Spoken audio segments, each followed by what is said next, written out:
네, 여러분 안녕하세요. 2024년 2월 21일 수요일 노영의 뉴스 인사이다 시작하겠습니다. 또 비가 오는데 일기예보에 따르면 제가 일기예보를 잘 믿지는 않습니다만 23일까지 비가 내린다고 하니까 잘 살피시기 바라고요. 오늘 방송 내용 간단히 말씀드립니다. 이진하 기자와 함께하는 뉴스픽 준비되어 있고요. 매주 수요일에 만나는 수위 있는 남자 최진봉 교수 모시고 요즘의 언론 환경, 주요 이슈를 어떻게 다루는지 이런 것들 한번 확인해 보겠습니다. 특히 KBS 상황이 조금 심상치가 않습니다. 박민 사장님이 너무 충성하시는 것 같아요. 그 얘기도 한번 짚어보도록 하죠. 그리고 이슈 화합 시간에는 박진영 민주연구원 부원장 그리고 변희재 미디어워치 대표고문과 함께 개혁신당 이낙연과 이준석의 예고된 이별 수순 이런 것들 얘기도 좀 해보고요. 요즘 공천 관련 문제들이 뜨겁습니다. 그 내용도 한번 다뤄보도록 하겠습니다. 생방송 중에 궁금한 점 있으시면 언제든 댓글 남겨주시기 바라고요. 노영의 뉴스 인사이다 본격적으로 시작하겠습니다.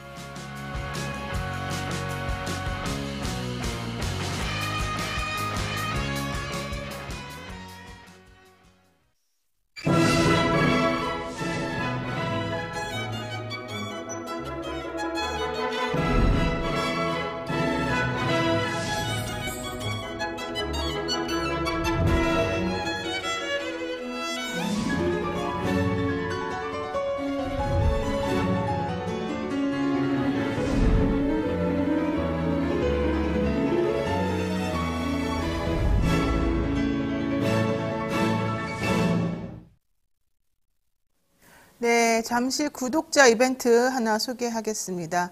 우리 영친이들을 위해서 구독자 이벤트 시작하는데요. 3월 5일에 예술의 전당에서 봄의 협주곡이라는 제목으로 콘서트를 합니다. 이 공연에 여러분을 초대할까 합니다. 3월 5일 예술의 전당에서 하는 봄의 협주곡 공연. 이게 7시 30분에 하고요. 저희가 주관하고 있습니다. 이 공연은요, 모차르트, 멘델스존, 슈만, 이들 대가들의 곡 중에서 봄하고 가장 잘 어울리는 작품들만 모아서 구성을 했다고 합니다. 총 30분께 초대권을 보내드릴 예정이니까요. 지금 화면 보시면은 QR코드 나오고 있거든요.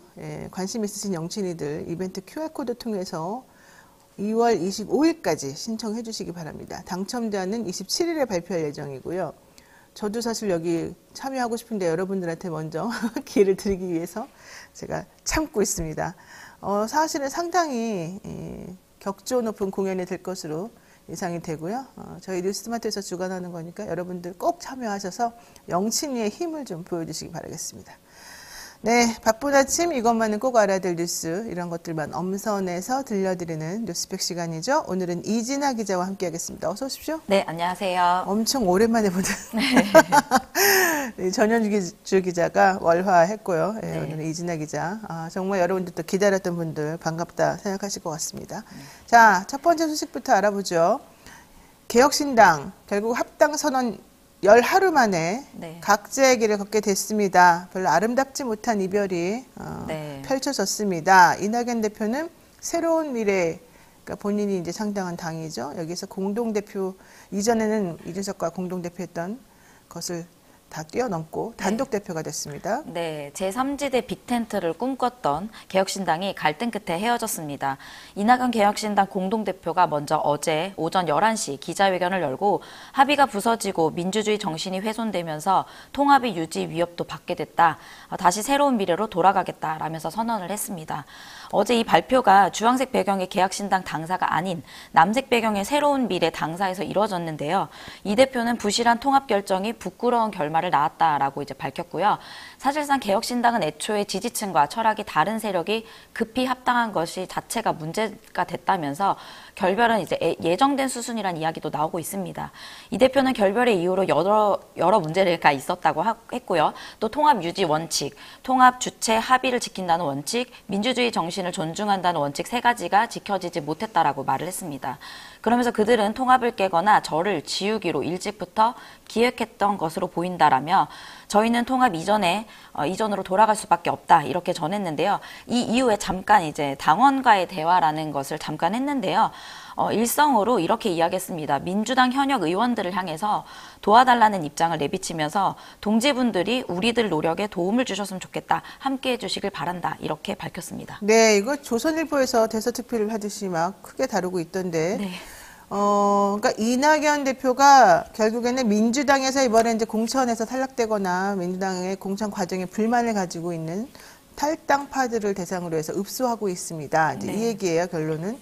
그리고 어차피 이준석 대표하고는 철학도 다르고 방식도 다르고 결과론적으로는 같이 갈 수 없었던 것이고 과거에 너무 경솔하게 빨리 화학적 결합을 하려고 했던 것에 대해서 반성한다 뭐 이런 취지인 것 같습니다. 네. 자, 이낙연 대표가 기자회견을 이렇게 갖고 나니까 개혁신당에 남아있던 이준석 대표도 반박 기자회견을 열었다면서요? 네, 1시간 뒤에 12시에 국회 소통관에서 이준석 대표가 통합을 선언한 지 10일 만에 이낙연 대표께서 이끄시는 새로운 미래가 더 이상 함께하지 못하게 된 것에 대해 참담한 마음으로 국민들께 사과드린다라면서 이제는 일을 하겠다. 개혁신당은 양질의 정책과 분명한 메시지로 증명하겠다라고 말을 했습니다. 그러면서 따로 노력하게 된 이낙연 대표 및 새로운 미래 구성원들의 앞길에 좋은 일이 많기를 기대하겠다라고 덧붙였기도 했는데요. 그동안 이준석 대표가 반성이나 이런 말들을 사실 사용하지 않았었는데 어제는 특별히 뭐 자신이 오만했던 것이 아닌가 이런 반성을 하게 됐고 또 그동안 발언에 대해서 좀 다른 모습을 좀 보였습니다. 그러면서 이낙연 대표와 김종민 의원이 이낙연 대표를 지우려고 했다라는 주장에 대해서는 할 말이야 많지만 애초에 각자 주장과 해석이 엇갈리는 모습이 국민들 보시기에 눈살 찌푸려지는 일이라면서 일부를 반박했는데요. 대표적으로 김종인 위원장 정권 추대설에 대해서는 김종인 위원장 추천은 제가 아니라 이낙연 총리 측근 전직 의원이 합당 다음 날 저에게 이야기를 한 것이고 자신은 그것을 동의해서 그 일을 실천하기 위해서 행동을 했을 뿐 자신이 주도한 것은 아니다. 이렇게 이야기를 했습니다. 어제 안 그래도 허은하 수석 대변인이 나와가지고 말을 좀 아꼈습니다만 결론적으로 왜 헤어지게 됐는지를 좀 유추를 해보게 되면 이 김종인 위원장 뭐 얘기도 좀 있습니다. 하지만 전권을 달라 모든 걸 다 내가 좌지우지하겠다라고 했더니 이준석 대표의 태도가 좀 문제였던 것처럼 얘기가 좀 나오고 있고 또 어제 나왔던 다른 기사에서는 개혁신당의 홍보비, 홍보 선정 관련된 모든 정권을 또 이준석 대표가 독식하려고 하니 또 그것 때문에 서로 싸우게 됐다. 뭐 이런 얘기까지 나왔어요. 결과적으로는 돈 문제와 권력 배분의 문제가 가장 큰 문제였다라는 얘기인 것 같은데 그럼에도 불구하고 이준석 대표 결과론적으로는 내 잘못이다 이렇게 조금 우회적으로 반성하는 그런 태도를 보여서 조금 약간 달라진 모습이 아니었나 생각이 드네요. 네. 자, 어쨌든 김종인 위원장 추대설은 니네가 먼저 얘기했지 이게 지금 얘기인 것 같은데 네. 이거 맞는지 안 맞는지 잘 모르겠습니다. 또 더 큰 문제가 앞으로 남아 있습니다. 이준석 신당 결과론적으로 김종민 의원이 나가면서 의원으로 인해서 보조금 받았던 거 사기다 이런 얘기까지 나오니까 한동훈 위원장이 돈 돌려줄게 이랬단 말이죠. 네, 이준석 대표가 그러면 돈을 다시 반납하겠다 뭐 이런 얘기도 했는데요. 네. 사실상 이거는 어제 중앙선거관리위원회에서 이런 절차가 없고 그렇죠. 이런 돈은 이제 환수할 수 없어요. 네, 환수할 수 없기 때문에 결국에는 이거에 대한 법적 조항이 없다라고 밝혀서 사실상 이 부분에 대한 이해는 없었다는 지적도 나오고 있습니다. 일부러 그런 거 아니에요? 다 그걸 몰랐을까요, 솔직히? 네, 뭐 잘 몰랐을 수도 있었다라는 생각도 또 듭니다. 그렇군요. 네. 아, 참 착합니다, 우리. 자, 제3지대 결별 어느 정도 예견되긴 했습니다만 시기가 또 좀 문제일 수도 있습니다. 근데 이제 더 중요한 게 이거 같아요. 금태섭 류호정 전 의원이 했던 새로운 선택, 또 이원혁 조홍천 의원의 원칙과 상식, 이분들은 그냥 그대로 그 당에 개혁신당에 잔류하고 이준석 대표하고 같이 길을 가기로 한 건가? 네. 맞아요? 네, 지금까지 나온 이야기는 이준석 대표나 이제 개혁신당 입장에서는 류호정 의원은 이제 전 의원은 지역구를 준비하고 있다. 그리고 이제 더 이상 탈당은 없다라면서 그 탈당에 대한 이야기는 좀 불식시키려고 했던 모습이 좀 보이고요. 일단 지금 이낙연 대표와 함께 나간 사람은 김종민 의원입니다.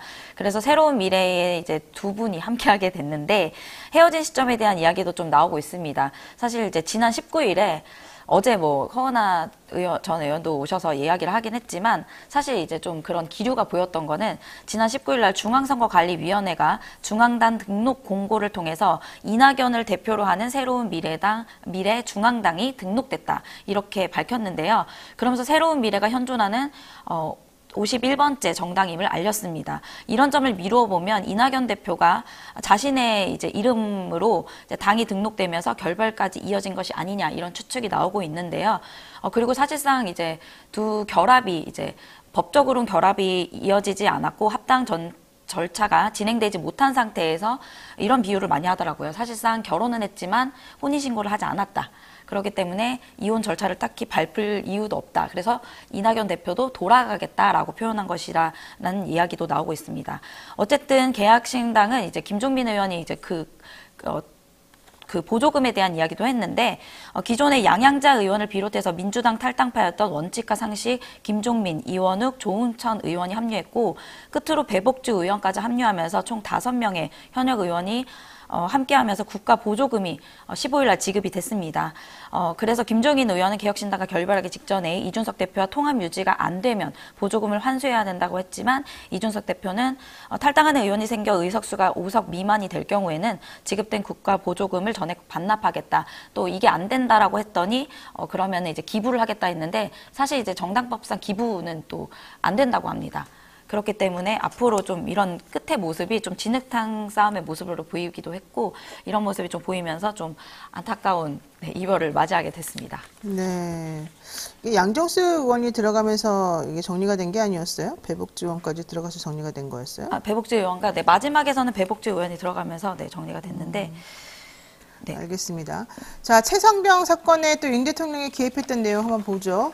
최상병 사건에 대한 내용이 하나 둘씩 밝혀지면서 대통령실에서 그동안 거짓말했다라는 그런 비난을 면하기가 좀 어려워졌습니다. 네. 처음부터 보고를 받았다. 특히 유족들의 반응에 대해서까지 세세하게 보고받았다 이런 얘기가 나와요? 네, 어제 이제 지난해 경북 예천에서 폭우로 실종된 민간인을 수색하던 중 급류에 휩쓸려 사망한 고 채모 상병 사망 사건 직후에 윤석열 대통령이 관련 내용을 직접 보고받은 정황이 드러났습니다. 군 인권센터는 어제 대통령실이 그간 채 상병 사망 사건 수사에 관여하지 않았다고 밝혀왔지만 윤 대통령이 사건 초기부터 세세한 보고를 챙긴 만큼 수사 결과 역시 알고 있었을 것이라는 주장을 했는데요. 경향신문 단독으로 어제 나온 내용에 따르면요. 김계한 해병대 사령관이 카카오톡 텔레그램 수발신 내역을 보면은 김 사령관은 지난해 7월 22일 최상병 연결실이 있던 날입니다. 오후 9시 14분쯤에 대통령 보좌기구인 국가안보실에 파견된 해병대 A 대령에게 부모님이 전하신 말이라면서 최상병 유가족의 동향과 의견이 담은 메시지를 좀 보냈습니다. 그래서 A 대령이 네 사령관님 잘 확인했습니다라고 회신하자 김 사령관은 장관님께 보고드렸고 부위께도 보고드렸다고 답장을 주셨어 라고 답을 했습니다. 이종석 당시 국방부 장관이 윤 대통령에게 김 사령관이 보고한 유족의 동향을 전달했다는 취지로 풀이됩니다. 그렇군요. 그러면은 사실은 거짓말을 계속 한 거예요. 당초 대통령실에서는 보고받은 일이 없다 이렇게 얘기했었습니다. 그런데 드러나는 실체는 사실 그게 아니거든요. 이거 외압 의혹 있는 거 아니에요? 네. 외압 의혹이 이제 계속 나오고 있었는데요. 군 검찰은 이를 포함한 김 사령의 문자 메시지 수신임 내용을 확보했지만 군사법원에 증거로 제출하지 않은 것으로 좀 전해졌습니다. 네. 일단 이제 박정훈 대령 측이 이제 군 검찰이 증거로 제출하지 않은 수사 기록을 검토하는 과정에서 이 같은 대여 내역을 발견했고 김 사령관이 문자 메시지에 쓴 것처럼 이 전 장관이 윤 대통령에게 유가족 동향 보고까지 했다면 윤 대통령이 사실상 최상병 사망 사건 초기부터 구체적인 동향을 파악하고 있었음이 추정된다라는 것인데요. 김 사령관은 부모님이 전하신 말에서 해병대에 대한 유가족 평가, 유가족이 밝힌 정치 성향, 그리고 유가족의 요청 사항 등을 정리했습니다. 유가족의 최상병 사망 사건 이후 군의 대응을 긍정적으로 평가했다는 내용이 주로 담겼는데 네. 군인권센터는 기자회견에서 윤 대통령은 사건에 대한 최상병 부모의 반응 등을 매우 디테일한 부분을 이제 국방부 장관으로부터 직접 실시간 보고받은 만큼 사망 사건 처리 과정에서 관심을 갖고 있었던 것으로 보인다 이렇게 이야기했고요. 또 유가족 심경을 보고받고 있던 윤 대통령이 사망 사건 수사 결과 같이 중요한 사항을 보고받지 않았다는 얘기는 납득하기 어렵다 이렇게 주장을 했습니다. 네, 그리고 배복주 전 정의당 부대표죠. 이분은 국회의원이 아닌 거 아닌가요? 확인해 보세요. 네, 확인해 보겠습니다. 네, 잘못된 것 같습니다. 자, 어쨌든 이진아 기자 수고 많으셨습니다. 생방송 댓글 참여 계속 부탁드리고요. 저는 잠시 후 최지봉 교수와 함께 돌아오겠습니다.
네, 산삼의 분양 함양 지리산 자락 800고지에서 농약 한 방울, 비료 한 톨 없이 오로지 자연의 힘으로만 자란 산양 산삼입니다.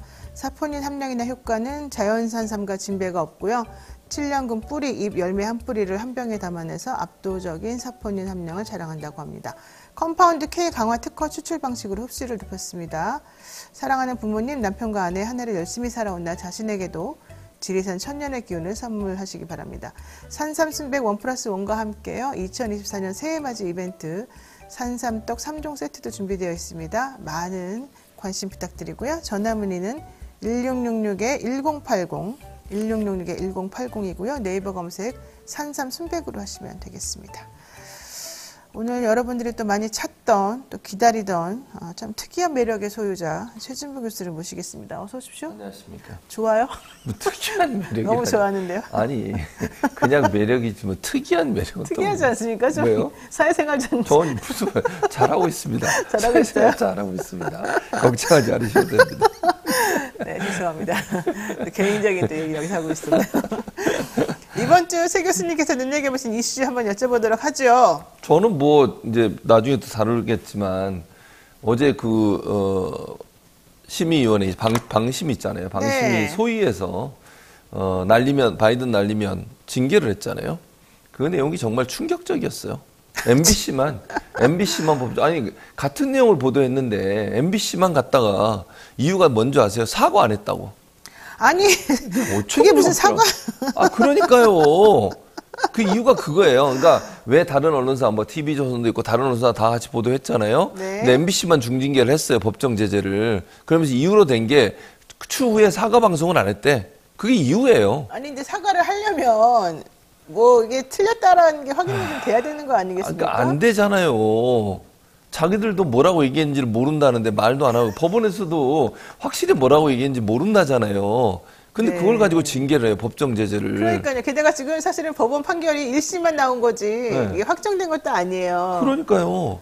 그런데 그걸 이유로 들어가지고 징계를 한다고요? 그것도, 그러니까 아까도 말씀드렸지만, 이게 MBC만 있던 게 아니에요. 종편도 다 들어있어요. 여기 JTBC, 뭐 TV조선, 채널A, MBN까지. 그리고 뭐 다른 방송사들도 있거든요. 근데 네. 왜 MBC만 중징계를 하냐고요. 왜 그럴까요? 왜 그럴까요? 눈에 가시. 왜 눈에 가시가 타겟. 됐을까요? 아주 MBC 가 그냥 도대체가. 타겟, 자기들 비판한다고 그런 거죠. 이런 식으로 하는 것이 과연 공정한가. 이래가지고 언론들이 어떻게 제대로 보도를 하고 비판을 할 수 있겠습니까? 언론의 그러니까요. 사명을 완전히 무력화시키는 언론 탄압이에요, 진짜 이거는.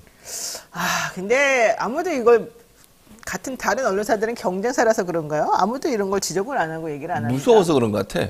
왜 무서워요? 뭐가? 방송심의위원회가? 또 걸릴까 봐. 또 이제 선방- 징계받을까 봐. 아. 자기들이.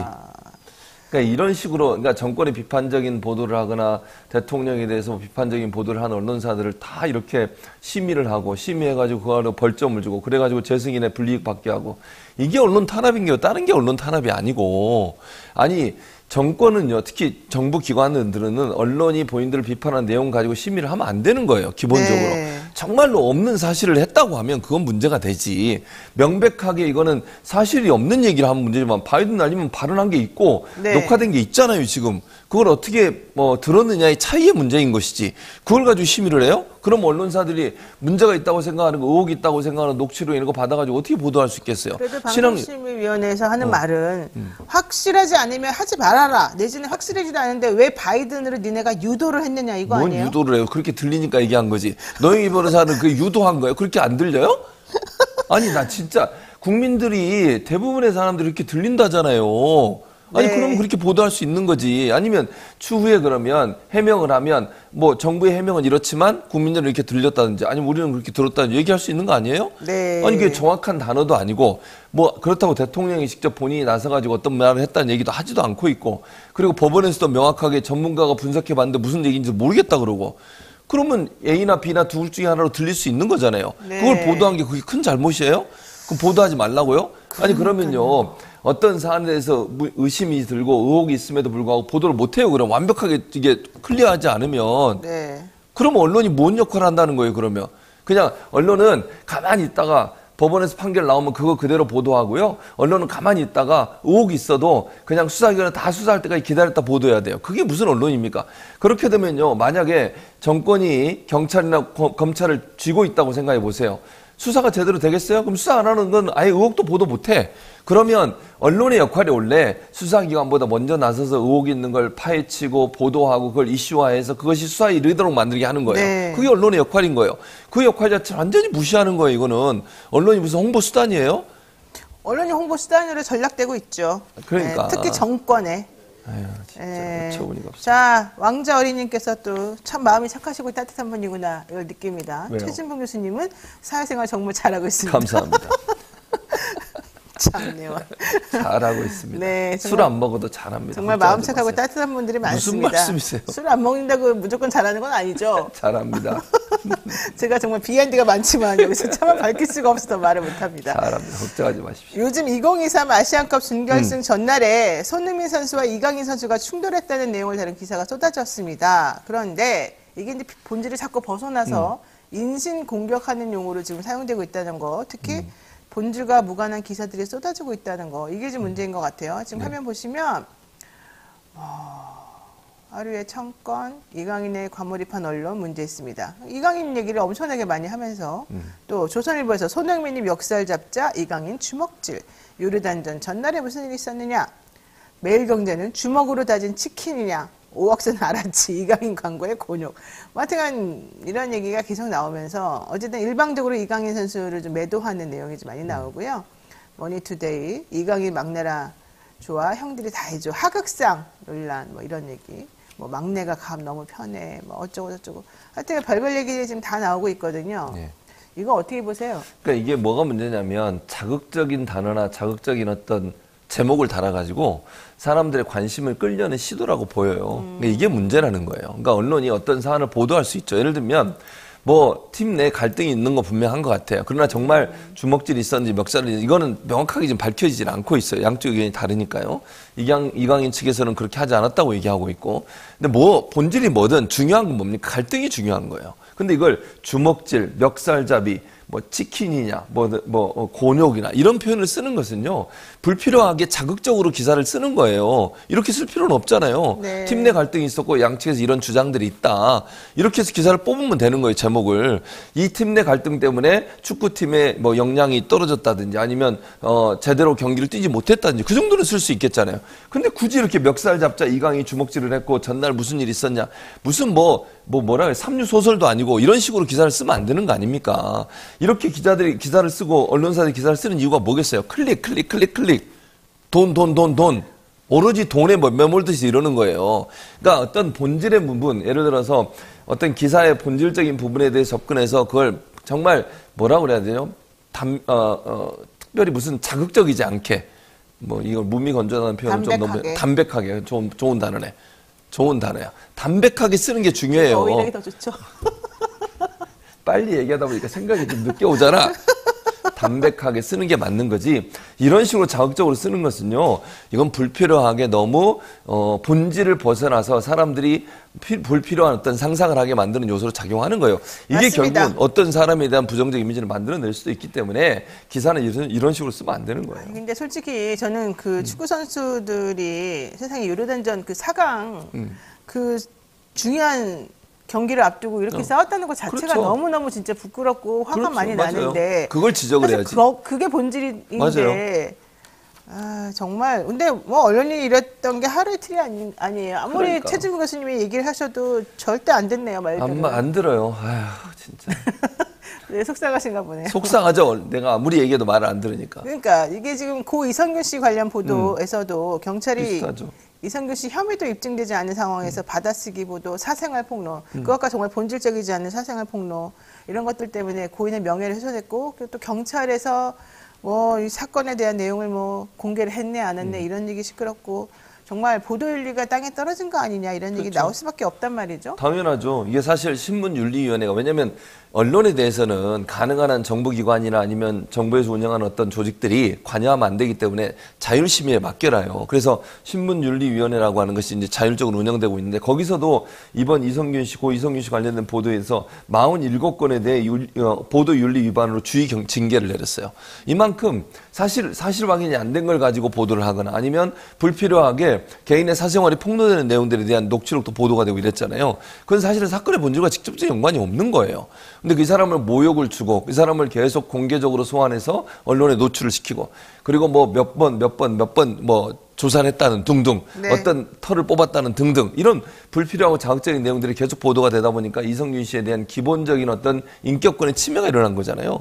보도 윤리를 지키지 않은 거죠. 그러니까 보도를 하더라도 문제의 본질에 집중해서 얘기를 해야 되고 본질과 직접적인 관계없는 내용들은 굳이 폭로하거나 보도할 이유가 없는 거예요. 근데 그건 경찰이든 수사기관에서 본인들의 어떤 수사의 정당성 이런 부분들을 보완하기 위해서 언론에 자꾸 흘려주고 언론은 그걸 받아가지고 그대로 자극적으로 써요, 기사를.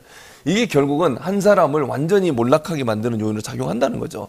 이 안타까운 선택, 이성균 씨가 이런 선택을 할 수밖에 없었던 이유 중에 하나도 본인의 어떤 이미지나 인격권이 완전히 무시가 되고 땅에 떨어지는 거 아니겠어요? 그런 충격된 위원이 과연 버틸 수 있었겠냐고요. 특히 대중의 인기를 먹고 사는 연예인 입장에서는요, 정말 치명적이에요, 그게. 근데 언론들은 그 한 사람을 난도질을 치는 거예요, 그냥. 자기들의 이익을 얻기 위해서.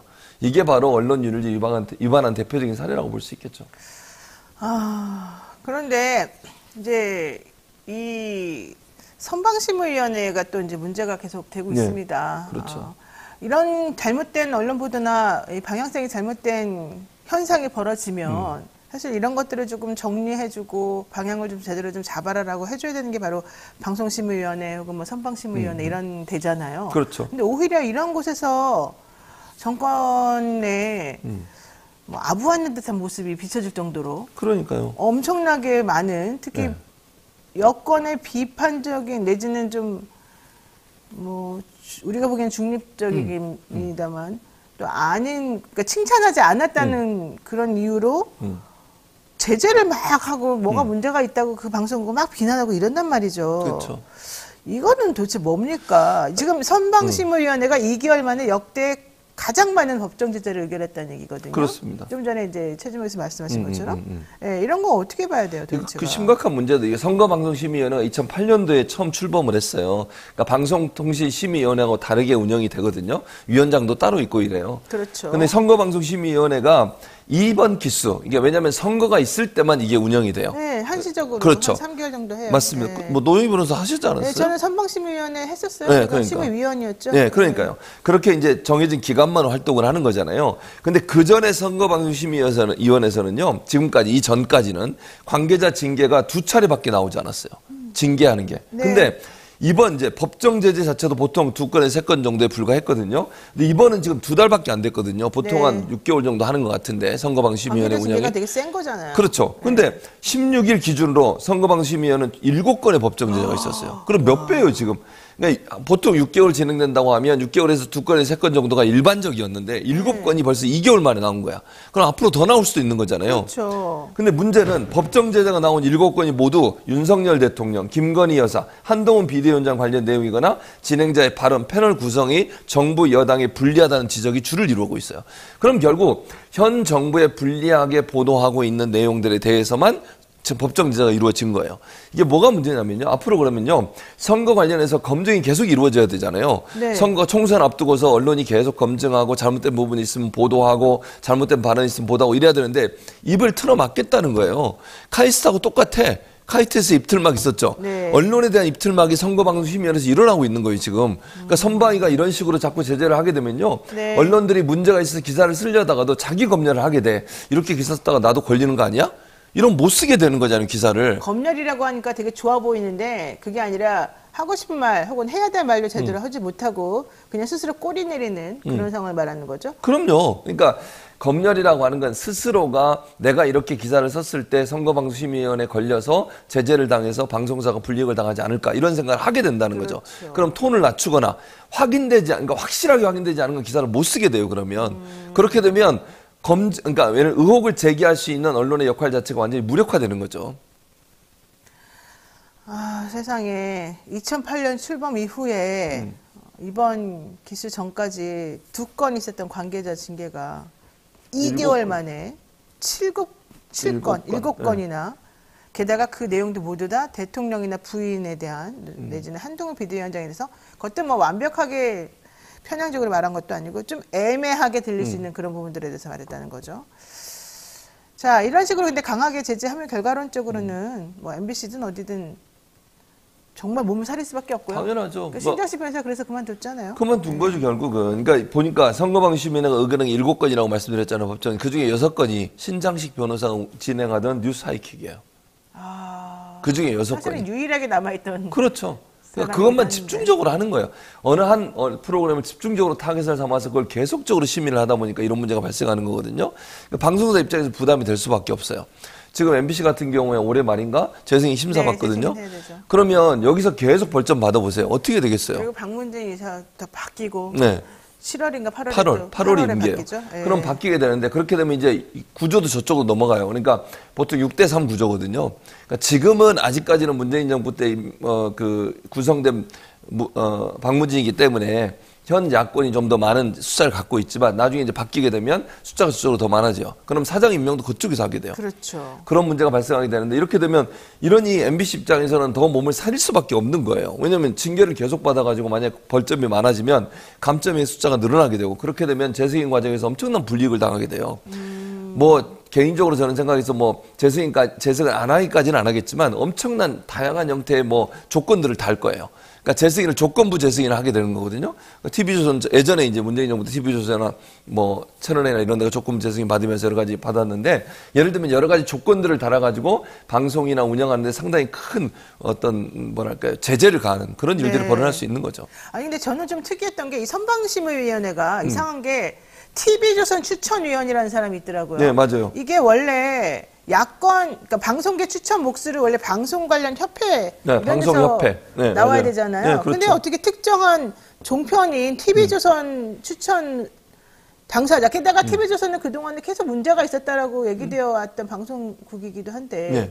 어떻게 특정한 언론사의 추천을 받은 사람이 딱 버젓이 방송심의위원회 위원으로 나올 수가 있는 거죠? 그럼 이건 문제죠. 왜냐면 이건 고양이에게 생선을 맡긴 꼴이에요. 그러니까 이해가 안 가서 솔직히. 무슨 말이냐면 자 심의를 받아야 할 대상이 TV조선 포함되잖아요. 그럼요. 근데 거기에 있는 출신을 그러니까 TV조선에서 위원 추천을 철회해달라는 사항까지 보냈음에도 불구하고 TV조선에서 추천한 사람이 들어왔어요. 어떻게 그럴 수가 있냐고요. 그러니까 그러면 안 되는 거죠.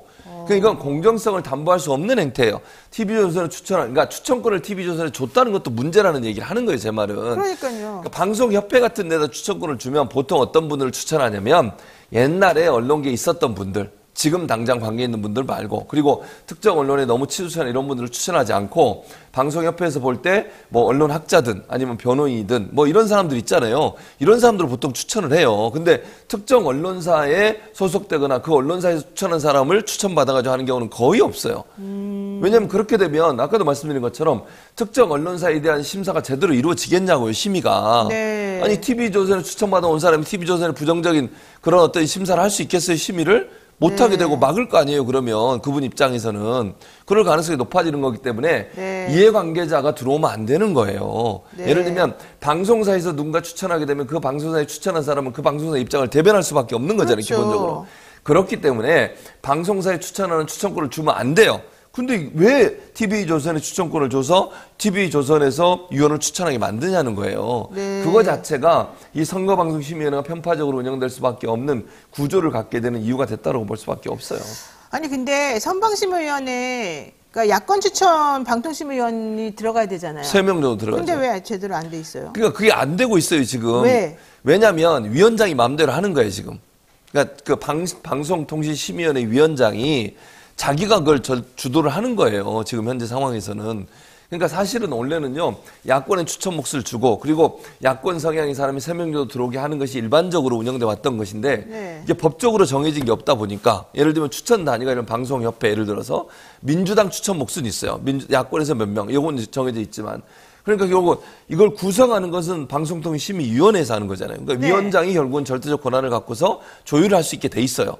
그러니까 지금 현재 방송통신심의위원장의 어떤 역할 자체가 네. 이렇게 TV조선의 위원으로 일하는 사람이 추천되게 만드는 구조로 만들어진 요소가 됐다고 볼 수 있겠죠. 자, 이번 총선에서도 언론인 출신들이 많이 보이고 있는데 특히 방송 메인 앵커였던 분들이 많이 보이는 것 같아요. 이거 문제입니다. 당연히 문제죠. 왜 그러냐면 더 큰 문제는 뭐냐면요. 아니 엊그제까지 방송했던 사람이 바로 오는 게 더 큰 문제예요. 예를 들면 어느 정도 시차를 두고 방송국에서 일하다가 나와서 어느 정도 시차를 두고 들어오면 그래도 비판이 덜 되는 부분이 있지만 많이 방송을 하고 일주일 만에 들어온다. 이런 네. 경우들도 있었잖아요. 어떤 지난번에 박근혜 정부였나? 그때는요. 심지어는 어제 그제까지 앵커하다가 이틀 만에 들어온 사람도 있었어요. 네. 그럼 그런 사람들이 제대로 그 전에 방송할 때 또는 그 전에 앵커할 때 중립적으로 했겠어요? 네. 아니 보통 영입을 하려면 한 달 전, 뭐 아무리 빨라도 몇 주 전에는 얘기가 오갔을 거 아니에요. 네. 그 과정에서 그 사람이 예를 들면 국민의힘이든 민주당이든 어느 정당에 의해서 영입이 될 사람이다. 그렇다고 하면 그 사람 입장에서는 그쪽에 잘 보이려고 노력을 하겠지. 아니면 네. 영입되기 위해서 그 사람들에게 친하게 하는 모습을 보여야 되겠죠. 그럼 보도하는 과정에 중립성을 지킬 수 있겠냐고요. 네. 특정 정당에 유리하게 보도할 가능성이 있는 거 아니겠어요? 반언에도 마찬가지고. 그러니까 바로 들어오면 안 돼요. 제가 여러 번 뭐 세미나나 이런 데서 말씀을 드렸는데 기본적으로 최소 3개월에서 6개월 정도는 방송국에서 나오거나 언론사에서 퇴직한 이후에 6개월 이후에만 영입될 수 있도록 정치권에 그렇게 법을 만들어야 돼. 네. 저는 그렇게 생각해요. 근데 지금도 보면 물론 뭐 MBC도 영입하고 국민의힘도 영입을 했는데 기본적으로 민주당도 이제 영입하고 국민의힘도 MBC네. 영입하고. 민주당도. 네. 근데 민주당 같은 경우에는 두 사람이 다 언론계를 떠난 지가 좀 된 상태예요. 그러니까 바로 오진 않았고요. 뭐 한 곳에서는 유튜브에 출연한 것도 방송이라고 얘기하던데 저는 그건 그렇게 보기 어렵다고 보여지고요. 근데 이제 다른데 뭐 신동욱 TV조선 앵커나 혼준석 전 YTN 앵커 같은 경우에는 그만둔 지 얼마 되지 않아서 바로 들어왔어요. 이런 부분이 저는 문제라고 보여지고 이게 결국은 언론사가 중립적으로 보도하는데 상당히 큰 피해를 주는 요소이기 때문에 법적으로 저는 차후에 언론인들도 3개월 내지 6개월 정도 휴지 기간이 있은 이후에 그러니까 그만두고 나서 그 정도 시간이 지난 이후에 입당하거나 아니면 영입될 수 있도록 하는 제도적 장치를 마련해야 한다고 생각합니다. 자, 그래도 일단 보니까 국민의힘에 합류한 언론인들은 대통령이 좋아하는 메이저급 언론사들이 많네요. KBS 기자 출신인 김기흥 국민의힘 예비후보 인천연술, 또 손범규 SBS 아나운서 출신, 고주룡 MBC 경제부장 출신 등등등등 있습니다. 호준석 YTN 앵커도 있죠. 네, 진양해 KBS 아나운서 출신도 있고. 자, 언론인들이 정치권으로 갈 때 어쨌든 필요한 그 휴직이 정말 중요한 것 같은데 왜 안 지켜지는지 뭐 어쩔 수 없네요. 그런데 박민 KBS 사장이 정말 열심히 일하고 있습니다. 문재인 정부 시기에 KBS가 내보냈던 오세훈 시장 뭐 내지는 여권 인사 의혹 보도 등 이런 것들에 대해서 전부 다 특별감사하겠다 지금 이 얘기입니다. 네, 그래서 맞아요. KBS 그 기자가 기자죠. 맞아요. 나 생태탕 관련해가지고 뭘 잘못했느냐 이러면서 정정보도 요청하면 이제 이런 맞아요. 일이 벌어지고 있어요. 이건 무슨 말입니까? 그러니까 그 얘기가 전 잘 보세요. 박민 사장이 지금 보니까 그거에 대해서 특별 감사를 벌일 수 있다는 이게 박민 사장이 취임하자마자 그 KBS 9시 뉴스에서 사과를 했었어요. 기억나실 거예요. 네, 사과했습니다. 그 사과한 내용에 대해서 정정보도 해달라고 KBS 있는 기자가 정정보도 요청을 했어요. 그러니까 KBS 소속된 기자가 KBS 방송국을 상대로 그렇죠. 본인이 소속된 방송사를 상대로 정정보도 청구를 했습니다. 이게 무슨 얘기겠습니까? 자기들은 정당하게 보도했다는 거예요. 네. 의심이 있고 의혹이 있어서 보도한 건데 그걸 왜 사과하냐. 아니 특별히 그 의심을 풀 만한 다른 어떤 내용이 발견되지 않았고 나오지 않았는데 그걸 가지고 네. 사과하는 것 자체가 본인들이 보도한 내용들이 잘못됐다는 걸 인정하는 꼴이 되잖아요. 네. 그걸 받아들일 수 없다는 거예요. 그래서 KBS 기자가 직접 정정보도 요구를 청구했다는 거 아닙니까? 네. 그러면 실제 취재했던 분들 입장에서는 이건 문제없는 보도라는 거잖아요. 근데 그 사람들의 의견을 듣지도 않고 박민 사장이라는 사람은 9시 뉴스에 사과하도록 만들고 또 하나 특별 감사를 벌리겠대요. 네. 아니 뭘 감사하겠다는 거죠? 아니 그러면 기자들이 취재해서 직접 보도한 내용에 대해서 문제가 있다고 본인은 생각해서 그걸 네. 감사해가지고 그 사람들 징계하겠다는 겁니까? 본인이 취재했어요? 박민 사장은 그 당시 KBS 있지도 않았어요. 본인이 취재 경위를 아냐고요. 아니 생각을 해보세요. 취재를 하는 사람이 제일 잘 알 거 아니에요. 네네. 본인이 취재했고 본인이 인터뷰도 하고 사람들 만나서 여러 가지 내용들을 정리해서 기사를 썼을 텐데 그 사람 의견을 듣지도 않고 나중에 온 사람이 그것도 문화일보라는 다른 신문사에 있던 사람이 와가지고 그때 KBS 기사가 잘못됐다고 얘기하는 게 말이 됩니까 이게? 네. 아니 그 사실관계를 파악하려면 가장 먼저 누구를 만나야 돼요? 취재한 사람을 만나야지. 그 사람이 정말 제대로 취재했는지 취재 내용이 사실인지 아닌지 그걸 확인해야 되는데 그 사람들은 지금 사과가 잘못됐다고 정정보도를 요구하고 있는 상황에서 박민 사장은 그 사람들에 대한 징계는 아니지 특별 감사를 하겠다고 그래요. 어느 쪽이 말이 맞겠습니까 여러분? 상식적으로 생각해서. 자, 근데 좀 너무 오버한다, 너무 좀 이상하다 이런 얘기가 안 나올 수가 없는 상황이죠. 사실은 그래서 이게 벌써 무슨 옛날 것까지 끄집어내가지고 자꾸 문제가 있다 이러면서 그 부분에 대해서 뭐 혼내주려고 그러는 건가? 그러니까 이렇게 느껴지거든요. 그러니까 제가 볼 때는요, 네. 이 생태땅 관련한 문제는 오세훈 지금 시장이죠. 시장 관련된 여러 의혹 보도에 대해서 네. 그게 잘못됐다는 걸 이렇게 만들어내려고 하는 것 같아요. 아. 저는 그렇게 생각해요. 물론 그때 의혹이 완벽하게 해결되지 않았어요. 해소되지 않았고 의혹은 제기됐지만 여러 논란만 있고 끝나버렸잖아요. 그 선거는 끝나버렸고 그 다음부터는 보도를 안 해요. 그러다 보니까 우리는 몰라요 사실관계를 그렇죠. 실은. 네. 그러니까 저는 오세훈 시장에 대해서 그 당시에 의혹이 보도된 내용이 사실인지 아닌지는 더 밝혀볼 수 있겠지만 네. 기본적으로 그게 잘못됐다고 자기들이 먼저 사과하는 것도 저는 문제라고 생각해. 그럼 의혹이 완전히 풀렸나요? 그건 아니잖아요. 그렇죠. 그러니까 주장만 있는 거잖아. 근데 네. 왜 사장은 그러면 실제적으로 조사를 해보든지 아니면 더 취재를 해보든지 이래가지고 문제가 있다면 문제 있는 부분을 사과할 수는 있겠지만 기자들이 반발하고 있는데 왜 사장이 나선 건 아니지만 사장이 지시에 의해서 했다고밖에 볼 수 없는 거잖아요. KBS 9시 뉴스에서 왜 사과를 하냐고요 그러면. 네. 사실관계 확인이 안 됐잖아요 아직은. 명확하게 증명이 안 된 상태예요. 그런 상태에서 왜 KBS가 나서서 기자들의 반발이 있음에도 불구하고 사과 방송을 하느냐는 거죠. 저는 그게 문제라고 생각해요. 그러면 KBS가 이런 행동을 하는 것은 그 당시 언론들이 다 잘못 보도했다는 것을 증명하기 위한 생각이라는 그런 판단밖에 안 들어요. 네. 근데 아까도 말씀드렸지만요. 그러면 오세훈 시장에 대한 의혹 보도가 완전히 명확하게 다 클리어하게 정리가 됐냐? 그렇지 않았다는 거예요. 더 취재가 진행돼야 된다고 저는 보고요. 네. 그 당시에 있었던 일이 서로 간의 쌍방에 다른 의견은 있지만 어느 한쪽 의견이 맞다고 하는 걸 어느 누구도 증명이 되지 않았어요. 지금까지. 그런 상황에서 잘못됐다고 보도를 선제적으로 하는 것 자체가 저는 문제라고 보는 것이고요. 이거는요. 일선에서 뛰는 기자들의 자존심을 엄청나게 상하게 하는 행동이에요. 그 사람들이 취재한 내용을 완전히 부인해버리는 거잖아요. 그 사람들은 아니라고 하는데 왜 사장이 네. 아니면 또 간부들이 나서서 이런 행동을 하는지는 도저히 이해를 못하겠습니다. 자, 어쨌든 박민 사장 또 감사 동의도 없이 감사실 주요 보직자 인사도 단행하면서 인사권은 나한테 있으니까 괜찮다 이런 또. 아니 이거요. 네. 사장이 인사권이 있다고 하는데 지금 감사뿐만 아니라 다른 보직관 보도국장이나 아니면 제작본부장인가요? 그 관계는 제가 알기로는 그 회사원들, 노조원들의 동의를 받도록 돼 있어요. 몇 퍼센트, 50% 이상의 동의가 없으면 임명을 못하도록 돼 있는데 그 임명 동의제를 완전히 무력화시켰거든요. 네. 그것도 저는 문제라고 생각해요. 그게 물론 법은 아니지만요. 노사 간의 맺어는 계약이에요. 계약. 그것도 법에 준하는 준하도록 지켜야 되는 거 아닙니까? 네. 노사 간에 맺어놓은 계약은? 변호사님 어떻게 생각하세요? 당연히 그렇죠. 근데 거기에 있는 규약을 완전히 무시한 거예요. 그러면 이것도 사실은 잘못된 행동 아닙니까? 왜 그런 규약을 만들어 놨겠어요? 사장이 일방적으로 보도 담당자나 제작 담당자를 임명하지 못하도록 만드는 게 견제장치로 만들어 놓은 거예요.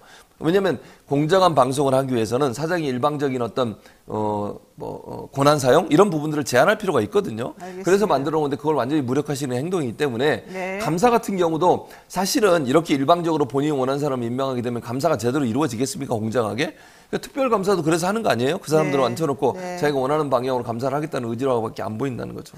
자, KBS는 또 뭐 4.16 세월호 참사 10주기를 맞이해서 하려고 했던 다큐멘터리도 무산시키고 또 근데 천안함 또 이 피해자들 관련해서도 사실은 같이 다큐 또 만들려고 했던 것도 있었었는데 그것도 이제 지금 못하겠다는 건데요. 이런 식으로 자꾸 문제를 야기하는 모습을 좀 보이니까 박민 사장 그만둬야 된다 이런 목소리 높습니다. 당연히 그만둬야죠. 당연히 근데 그만둬야 돼. 그만두겠냐고요. 이게 대통령 임명권이 있어요. 물론 추천은 이사회에서 합니다. 지금도 이사회도 거의 이제 저쪽으로 넘어가서, 그러니까 지금의 여당이 더 많은 숫자를 차지하고 있기 때문에 거기서 뭐 해임할 가능성이, 원래는 해임을 하려면 이사회에서 해임을 해서 대통령이 그걸 해임을 해야 되거든요. 임명권을 갖고 있기 때문에. 근데 그럴 가능성이 전혀 없어요. 지금 볼 때는 대통령 입장에서 일 잘한다고 생각하지 않을까요? 이런 정도로 얘기하면. 그럴 것 같습니다. 그리고 알겠습니다. 세월호 참사 이거 관련한 다큐멘터리는요. 그전 사장부터 승인받아 쭉 진행돼 왔던 거예요. 그 담당 제작진의 말에 따르면 거의 한 80% 정도 제작이 완성됐다고 그래요. 후반 작업 남아있는 네. 상태지만 그런 상태에서 그만두라뇨. 이걸 나중에 방송하라뇨. 그리고 더 웃긴 게 뭔지 아세요? 원래 이게 4월 18일 날 방송 예정이었어요. 그러니까요. 그러면 총선은 4월 10일이에요. 총선에 영향을 미쳐서 안 된다는 거 주장을 했는데 KBS는 어. 플러스 마이너스 10일 뭐 이런 30일. 얘기 하더라고요. 네, 30일 이게 말이 돼? 아니 알겠습니다. 총선 끝나고 30일 이후에 총선에 영향을 미칩니까? 알겠습니다. 네, 지금까지 최진봉 성공회대 교수와 함께 얘기 나눴습니다. 고맙습니다. 감사합니다. 네, 잠시 기다리시면 또 여러분들이 좋아하는 대담 이어나가도록 하겠습니다. 이슈화합 기다려주세요.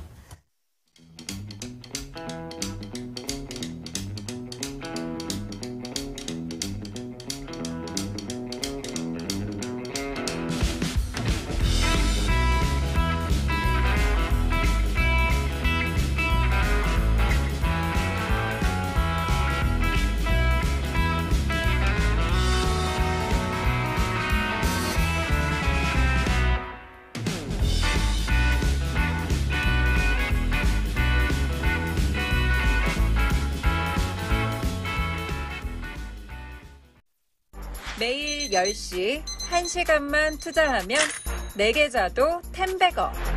개장하자마자 급등? 따라잡아도 되나? 1분 대기조 점상이 답변해줍니다. 바쁜데 특징 중? 언제 공부해? 1시간만 투자하세요. 점상이 정리해줍니다. 단기로 치고 빠질 종목 없나? 매일 오전 10시 점상이 골라줍니다. 매일 오전 10시엔 점상을 잡아라. 유튜브에서 점상 시크릿을 검색하세요. 네.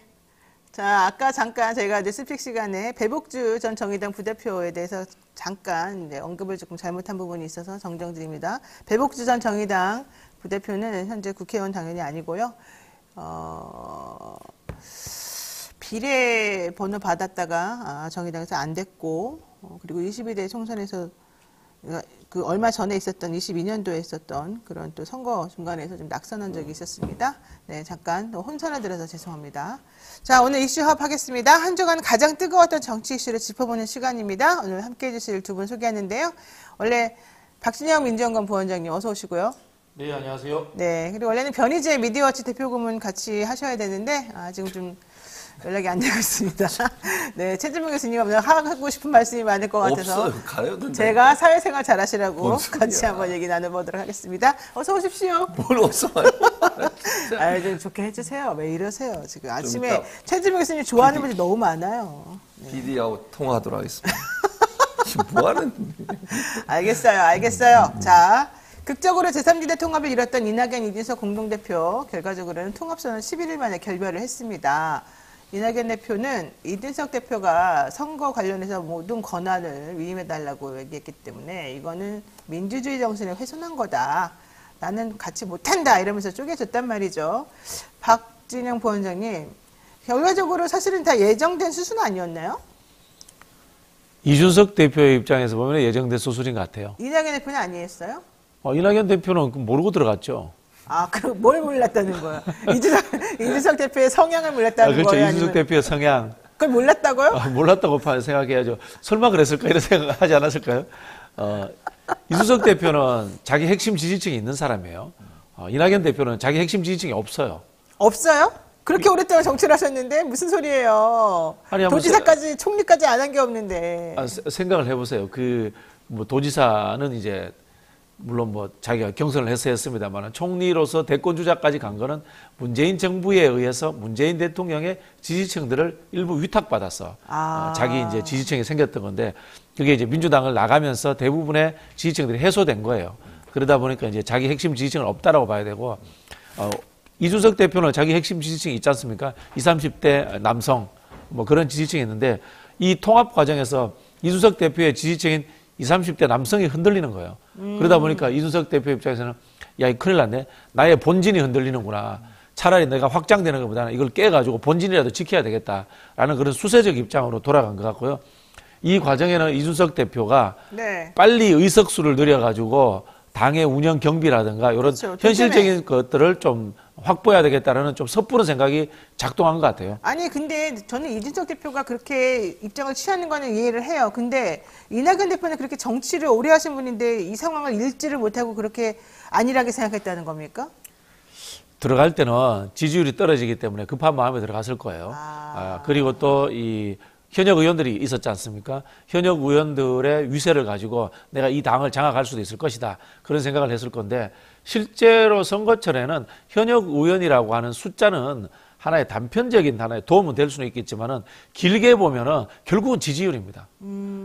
이준석 대표 입장에서도 황금알을 낳는 거위가 될 수 있었는데 거의 배를 갈라버린 거예요. 그렇군요. 국회의원 숫자에 지금 매몰되면서 본인이 20, 30대 남성을 가지고 확장할 수 있는 기회가 축소된다고 생각하니까 또 과감하게 또 갈라서는 하나의 덫을 깔지 않았나 저는 그런 생각이 듭니다. 어떻게 보십니까? 이 해석에. 그냥 박진영 해석이죠. 그러면 최진봉의 해석을 들려주세요. 그러니까 저는 비슷한데 이준석 전 대표, 그러니까 이준석 대표지. 이준석 대표 같은 경우는 그러니까 키우려고 했던 것 같아요. 근데 이낙연 대표는 저는 개인적으로 본인도 야욕이 있어 들어간 거죠. 그러니까 저는 들어가서 본인이 할 수 있다고 생각했던 것 같아. 본인이 헤게모니를 장악할 수 있다. 그럴 수 있다고 생각하는데 장기적으로 보면. 그러니까 착각이지 사실은. 되겠습니까 그게? 왜 안 된다는 아니 거예요? 이준석 대표가 갖고 있는 뭐랄까요. 캐릭터를 잘 몰라요? 아니 이준석 대표는 누구한테 이렇게 주고 이런 사람이 아니에요. 자기가 자기 거 챙기지. 그러니까 이낙연 대표는 아마 들어가서 지금은 자기가 규모가 적지만 나중에 되면 어느 정도 자기가 뭔가 할 수 있을 거라고 생각했던 것 같아요. 근데 그거 자체가 대단히 잘못된 생각이고 이준석 대표는 입장에서는 일단 그것도 판단 착오지 사실은. 지지층이 완전히 다른데 어쨌든 합쳐가지고 좀 판을 키워가지고 본인이 뭔가 해먹으려고 하고. 그러니까 결국은 두 사람 다 주도권을 쥐려고 하다 보니까 저렇게 된 거예요. 근데 그러니까 서로가 그곳에서 자기 걸 챙기려고 했는데 둘이 이제 그게 너무 빨리 드러나니까 충돌을 한 거고 이준석 대표 입장에서는 본인이 더 파이가 크고 본인이 훨씬 더 지분이 많다고 생각하는데 이낙연 대표가 그걸 거부하니까 그걸 받아들일 수 없었던 것이고. 근데 이낙연 대표 입장에서 보자면 여기 온 국회의원들 전부 다 민주당 현역 의원이거나 민주당 출신이다. 난 민주당에서 이렇게 오랫동안 뼈를 묻었던 사람이다. 다 내 바운더리 있던 사람들이다. 이렇게 생각할 수도 있지 않습니까? 게다가 내가 정치를 얼마나 오래 했는데 너가 그렇게 나한테 나오니? 이럴 수도 있잖아요. 그거는 이제 표면적인 거고 저처럼 이제 정당 생활을 한 사람 입장에서 보면요. 총선 기간에 정책 홍보 권한을 다 달라고 하잖아요. 그게 뭔지 아세요? 돈이에요. 그러니까 그 얘기가 이제 문제인 거예요. 홍보 관련된 모든 권한까지 달라고 하니까 거기서 틀어졌다는 얘기거든요. 홍보가 이게 총선에서 가장 큰 비용을 차지하는 부분이거든요. 그 이제 재정 권한을 달라라고 한 건데 이 재정이라는 것이 이낙연 대표와 같이 민주당 쪽에서 탈당한 사람 의원들에 의해서 생긴 재정이란 그렇죠. 말이에요. 그렇죠? 예. 그렇게 되니까 양자의 입장에서 이게 맞아떨어질 수가 없는 거죠. 근데 그게 좀 이상한 게 보세요. 그렇다고 치면은 이낙연 대표가 나간다 그랬을 때 다 같이 나갔어야죠. 의원욱이라든가 조홍천이라든가 이런 분들이. 근데 그분들이 안 나가잖아요. 계속 그냥 남겠다는 거잖아요. 그러면 솔직히 이낙연 대표는 김종민 의원 한 명 데리고 지금 나간 거밖에 안 되거든요. 지난 대선 경선으로 거슬러 올라가 볼게요. 김종민 의원도 제가 기억하기로는 초창기에는 정세균 후보를 밀다가 이낙연 쪽으로 간 것 같고요. 네. 그리고 이원욱 의원 같은 경우에는 정세균 후보를 밀다가 아마 오히려 친명에 가까웠을 거예요. 네. 조홍천 후보는 좀 독자적인 조홍천 의원은 그런 근데 거고요. 이원욱 의원도 친명도 아니고 그냥 정세균 계력해서 남았잖아요. 계속 남았는가요? 네, 네. 정세균계 오래 했던 분들이 이낙연 의원 대표 별로 안 좋아해요. 네, 안 좋아해요. 그게 호남에서 오랫동안 같이 경쟁했잖아요. 그러면서 또 이제 정치적 입장은 또 조금씩 달랐단 말이에요. 정세균 전 대표 같은 경우는 친노였고, 반면에 이제 이낙연 전 대표 같은 경우는 비노였고, 뭐 이런 측면에서 올해는 좀 뿌리가 다릅니다. 그리고 또 이분들의 정치적 그 목표치도 좀 상당히 좀 다르다고 봐야 되는데요. 예를 들자면은 참 이야기 참 두 사람한테 드리기 어려운데 이현욱 의원이나 조홍천 의원이 수도권에서 제3당으로 될 가능성이 있겠어요? 현실적으로? 조홍천 의원은 자기 지역구에서 그래도 지지하는 사람들이 많다고 주장하던데요. 그 지지하는 숫자는 1, 2등 후보, 국민의힘의 후보, 민주당의 후보에게 회방될 수 있는 그런 캐스팅 보드 정도지 상식적이라면은 수도권에서 당선 가능성이 없다라고 생각을 할 거예요. 그래요? 다만 이제 김종민 의원 같은 경우는 좀 다릅니다.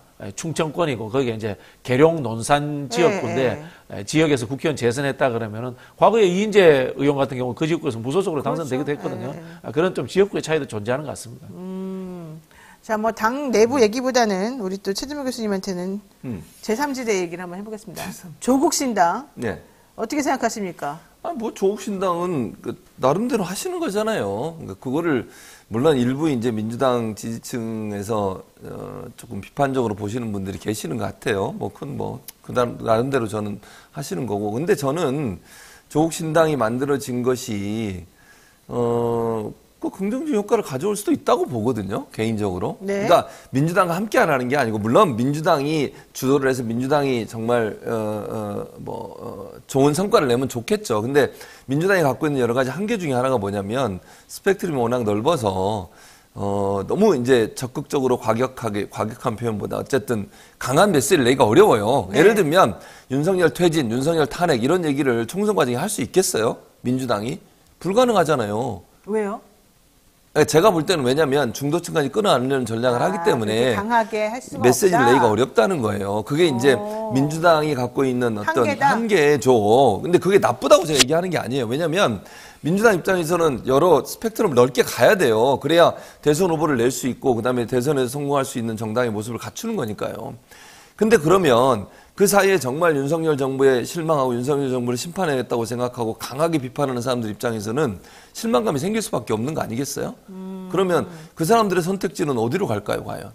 그런 문제가 발생한다고 저는 보기 때문에 네. 물론 저는 민주당이 주도를 해서 민주당이 승리한다고 생각해요. 그러나 조국 신당이 만들어졌다고 해서 그거 자체가 정말 민주당에 다 마이너스냐 하는 부분은 좀 다른 차원에서 봐야 된다. 물론 이제 우려하신 분들은 그런 얘기를 하는 것 같아. 누가 그럼 공천을 하고 어떤 분이 들어오느냐. 이런 분들이 나중에 또 되고 나서 딴 생각하는 거 아니냐 이런 생각을 하시던데 예전에 저는 이제 열린민주당 사례처럼 그렇게 좀 더 강하고 선명한 어떤 야당의 목소리를 낼 수 있는 사람들이 모여 있고 그 사람들이 나중에 뭐 총선 끝나고 나서 민주당과 협력할 수만 있다고 하면 그럼 뭐 그게 나쁜 거냐? 꼭 그렇게는 보지 않습니다. 민주당으로 갈 비례표 이런 것들이 조국 신당하고 나눠지게 되면 오히려 더 안 되는 거 아니에요? 뭐 표가 그냥 분산되는 거잖아요. 근데 그게 분산되는 것이 물론 이제 추후에 어떻게 될 거냐 하는 문제는 뭐 아무도 모르는 일이죠. 그러나 저는 개인적으로 조국 전 장관이 보여주는 스탠스나 이런 걸 봤을 때 민주당과 지금 상황에서 할 수 없는 상황이기 때문에 그런 것이지 추후에 만약에 마음을 바꿔가지고 뭐 거기서 당선된 분들이 민주당과 완전히 척을 지고 민주당과 함께하지 않고 이럴 가능성 개인적으로 낮다고 보거든요. 그래서 큰 틀에서 보면 추후에 총선 끝나고 나서 더 이렇게 하나가 될 수 있는 상황이 되지 않을까 하는 개인적인 생각이 있습니다. 어떻게 보십니까? 맞아요? 그럼 현실적으로 보죠. 당을 만들어서 출마하겠다는 정치 지도자가 존재하고 그것을 지지하는 국민 대중이 존재하면 정당은 조국 장관이 알아서 하시는 겁니다. 알아서 하시는 거고 민주당 입장에서는 불편할 수 있죠. 민주당 입장에서의 불편함은 저는 의석수를 나눠 가진다는 불편함은 큰 의미가 없다고 봐요. 이른바 의석수를 나눠 가지지 못할까봐 그러는 거죠. 사실 왜냐하면 나눠 가진다는 게 확실하면은 그걸 걱정 안 할 텐데 민주당 지지자들이 문제는 조국 신당이 생겨버리게 되면 표가 분산되니까 민주당도 못 되고 오히려 제3당, 그러니까 다른 당, 국민의힘이나 이런 국민의힘 내지는 국민의힘이 만든 위성 정당 그건 이제 지역구 문제고요. 이런 분들이 지역구 문제가 이제 조국 신당이 거죠. 비례를 노리고 있지 지역구를 낼 수 없잖아. 그럼 네. 지역구에서 표를 갈라친다는 것은 상관이 없고요. 금방 말씀하신 것처럼 우호적 관계 속에서 조율이 된다면은 나중에 이제 합치면 되는 거예요. 합치면 된다라는 말씀을 저는 전제 조건으로 달고 싶은데요. 왜냐하면 이 조국 전당이라고 하는 것은 특정 시기에 특정 목표를 위한 이 틈새 정당이에요. 맞지 않습니까? 윤석열 심판하자 정당이지 이 정당이 지속적으로 존재할 철학과 가치가 존재하는 건 아니에요. 단기 이슈지 않습니까? 검찰 독재 정권 타도 심판이라는. 그러면 이제 나중에 민주당 합쳐야 돼요. 근데 이 과정이 민주당과 조율이 없이 적대적이다. 이렇다면 이제 민주당 입장에서는 걱정이 되는 거죠. 네. 의석수 문제는 저는 추후의 문제라고 봅니다. 왜냐하면 합쳐버리면 같아집니다. 숫자는 시뮬레이션 해보면 별 차이가 없다라는 그 말씀을 드리고 싶고요. 그래서 저는 지금 좀 과도한 갈등을 만들어내기보다는 사실은 조국 장관이 앞장서서 민주당과의 조율 문제, 우호적 구애 뭐 이런 것들을 계속해서 좀 내실 필요가 있어요. 그래서 이제 비례연합당에 같이 할 수도 있다. 이런 이야기도 할 수 있단 말입니다. 근데 반대적으로 민주당의 입장에서는 전략적으로 보면은 지역구 단위에서의 중도표라는 게 뭐 2%든 3%든 있습니다. 근데 이 수도권의 중도표라는 것이 당락에 좌우한단 말이에요.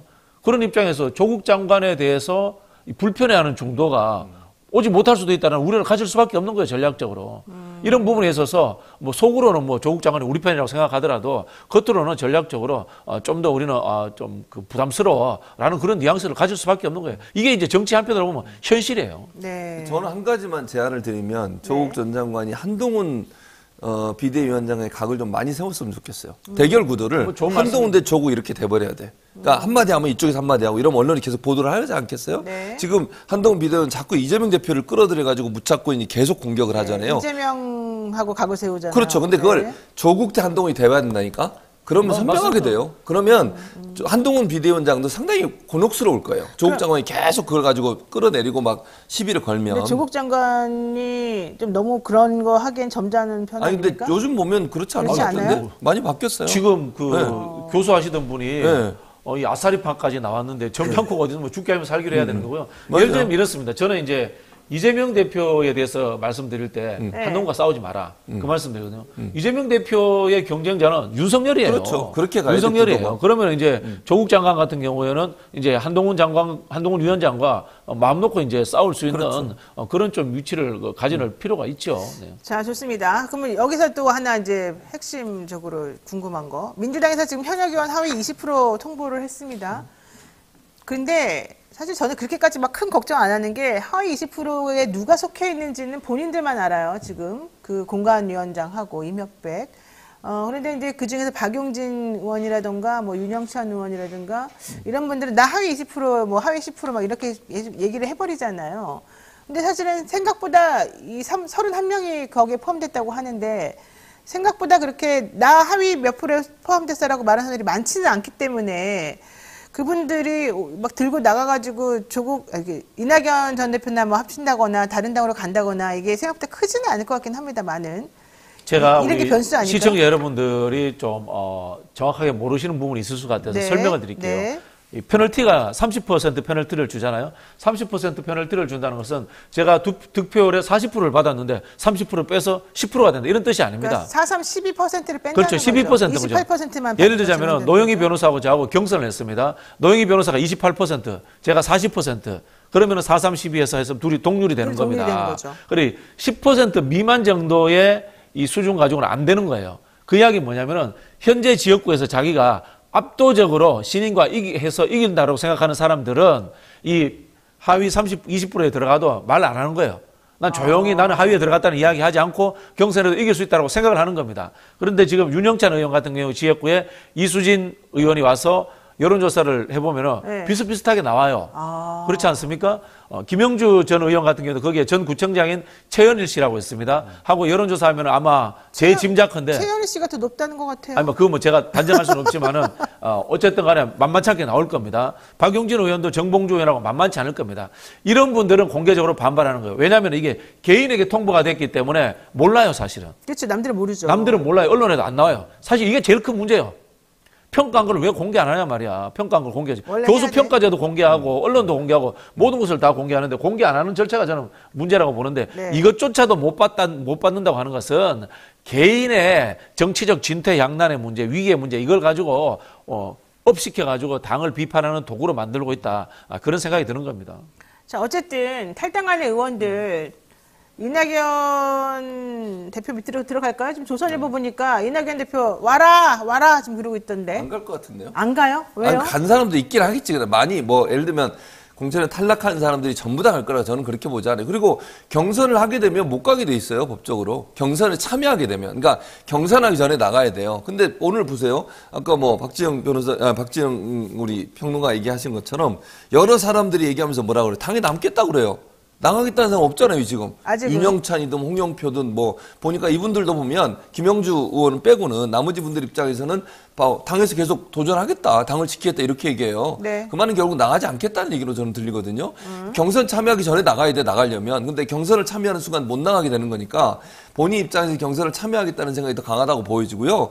제가 볼 때는 이제 의총에서 여러 가지 이제 자기들 의견을 낼 것 같아요. 거기서 어떻게 조율되냐 문제인 것 같은데 뭐 의총에서 특별히 바뀔 가능은 저는 없다고 보거든요. 기본적으로. 공천이 어느 정도 진행되고 있는 상황에서 공천 룰을 바꾼다는 것도 불가능한 것이고 지금 상황에서 뭐 하위에 들어간 사람들을 다시 구제하고 이럴 상황도 아니라고 봐요. 그러면 그럼에도 불구하고 본인들이 이런 얘기를 내는 것은 결국 경선까지는 참여해서 끝까지 해보겠다는 의도라고 보여지고 이낙연 지금 전 대표가 하는 정당에 들어가서 성공 가능성이 있을까? 아니라고 보는 거예요. 그렇기 때문에 본인들은 나가서 뭐 예를 들어서 지금 상황에서 많은 사람이 나가서 뭔가를 할 거다 이렇게 생각하는 것은 착각이라고 생각합니다. 그렇군요. 지금 근데 계속해서 하위 20%든 자꾸 비명계들에게 공천 학살이 이루어지고 있다는 식으로 주장을 하고 있잖아요. 현역 의원들이, 특히 유명한 현역 의원들이. 그거는 맞는 말입니까? 아니 그러니까 제가 말씀드린 것처럼 경선에서 이길 자신이 없으니까 자기 명문 사실 축적을 그게 하고 있는 아닌데. 거예요. 명문 축적을 하고 있는 거고 네. 예를 들자면 저는 뭐 박용진 의원 같은 경우에 탈당하지 않을 거라고 봐요. 안 한다 그랬잖아요. 본인은 지난번 여론조사에서 보면은 정봉주 전 의원하고 상당한 격차가 났어요. 본인이 이겼어요. 제법 이겼어요. 그래서 페널티를 적용해봐도 할만하다 그런 생각을 할 거고 또 한편으로 보면은 본인이 이번에 뭐 경선에서 떨어지더라도 나이도 젊고 또 뭐 서울시장 길로 가는 길로도 열려 있고 여러 가지 경우의 수가 있기 때문에 저는 탈당하지 않을 것이다 그런 생각이 듭니다. 근데 저는 좀 이런 생각이 드는 게 뭐 자꾸 현역 의원 평가에 대해서 뭐 비명과 친명을 갈렸다고 주장하는데 그건 안 맞는 게 실제 현역 의원 중에 친명 의원이 몇 명 남아있지도 않습니다. 친명이 누가 있어요? 없어요. 지금 보니까 보세요. 김남국 의원 다 떨어져 나갔죠. 무소속 갔죠. 임종성 의원 그렇죠. 뭐 누구는 그렇죠. 남아있는 사람이 없어요. 민영배 의원은 탈당했다가 들어와가지고 사실 뭐 되지도 않죠. 없어요. 한두 명이, 그리고 정성 의원 한 명 남았네. 이 하위 20%에 들어온 분들 제가 예측컨대요. 네. 친명으로서 들어온 비명하는 사람들 거의 없을 거예요. 친문으로서. 친문 의원들은 거의 없을 거예요. 이게 네. 왜냐면요. 네. 다면평가 비중이 높아요. 의정활동 평가라든가 이런 수치화되는 것도 있지만 의원들끼리 하는 다면평가 비중이 높기 때문에 이 친문 의원들 숫자가 많잖아요. 친문 586들이 숫자가 많기 때문에 그렇죠. 이분들은 이렇게 하위에 잘 안 들어와요. 그러면은 실제로 오랫동안 이런 평가를 해보면요. 의원들과의 교류 관계가 잘 없는 사람들. 의정활동하면서 예를 들자면 이제 우리 최진봉 의원이 특정 법안을 내는데 좀 부담이 되는 법안, 센 법안이야. 근데 노영희 의원하고 박진영 의원한테 서명 좀 해주세요. 이러면 이제 최진봉 의원이 평소에 인간관계가 좀 서명해줘요. 논리적인 하면은. 사회생활 이게 또 나오네요. 근데 이제 그런 거 잘 안 해주구나 이러면은 의원들 관계가 별로 안 좋거든. 그런 사람들이 많이 떨어져요. 그러니까 제가 보니까 이 평가한 내용을 봤더니 하위 20% 평가 기준 같은 걸 봤더니 의원들끼리 이제 의정 활동한 거라든가 지역구 활동한 거라든가 뭐 여러 가지 이제 평가 그 방식이 있어요. 근데 그거 다 의원들이 한 거고 그다음에 권리 당원들이 한 거고 이제 이런 것들이 들어가 있는 거라서 당원 평가가 거의 없어요. 그래서 제가 늘 문제 제기했잖아요. 당원 평가 많이 하자고. 그래서 이재명 뭐 대표가 사당화 이런 말이 안 맞는 게 끼어들 틈이 없었다는 거고 이제 작년 11월에 다 해결됐다는 거 아니에요? 그 국회의원끼리 다면 평가 보좌관들에 의한 네, 평가, 네. 당직자들에 의한 평가, 그다음에 뭐 의정활동 그 숫자로 나오는 거 있지 않습니까? 입법 발의, 뭐 의회 참석률 이런 건데 네. 이거를 아이디를 줍니다. 아이디를 줘서 인트라넷에 들어가서 딱딱딱 쳐서 넣게 되어 있어요.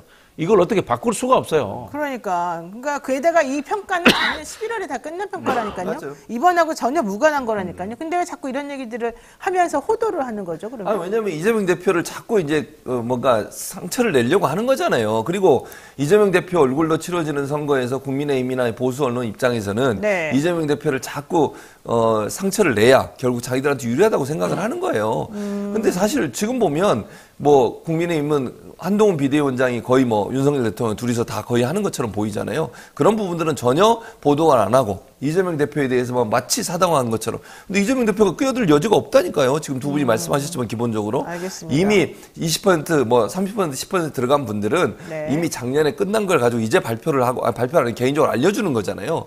그거 가지고서 이재명 대표가 뭐 연관된 것처럼 얘기하는 것 자체가 큰 넌센스죠. 알겠습니다. 자, 적다고 더 잘라야 돼. 지금 국민들이 그 교체 지수가 얼마나 높아요.